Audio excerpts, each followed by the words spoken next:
What is civil defamation?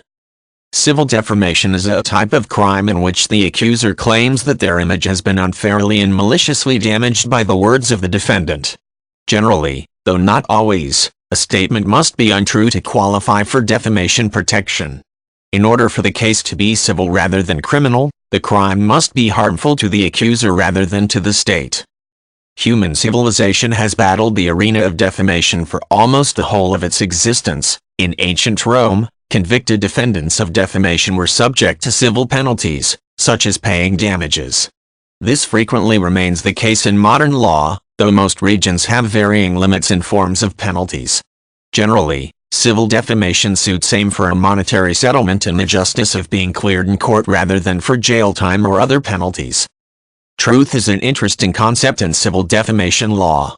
In many regions, if a defendant can prove that the statement in question is true, it is a sufficient defense for acquittal. Some countries, however, make exceptions to truth as a defense.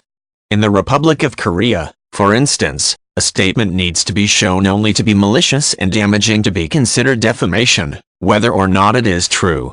In the Philippines, intentions rather than truth are in question. If a person can show he or she made a true but defamatory statement in pursuit of a just or moral goal, the case may be acquitted.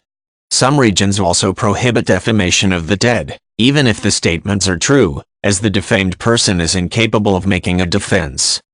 Two main terms used frequently when discussing civil defamation are libel and slander. These are methods of making a defamatory statement, and both are usually open to prosecution. Libel is the use of published or verbal material, such as newspapers, blogs, or correspondence, to make a defamatory statement.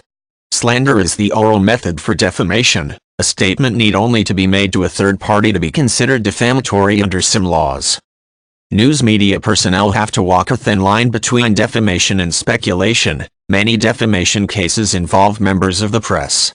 In some regions, a statement can only be considered civil defamation if it was made under the guise of truth or fact, because of the assumed credibility of the news media. Most statements made by press members such as journalists or reporters can be seen as open to civil defamation suits if a complaint is made. In most regions, the defendant and the accuser do not need to be individual people. Corporations and companies generally have the right to sue or be sued for civil defamation. Cases where large businesses are involved generally deal with high damage amounts. If a defamatory statement can be shown to have significantly affected sales or product image, the damages claimed may run into enormous sums.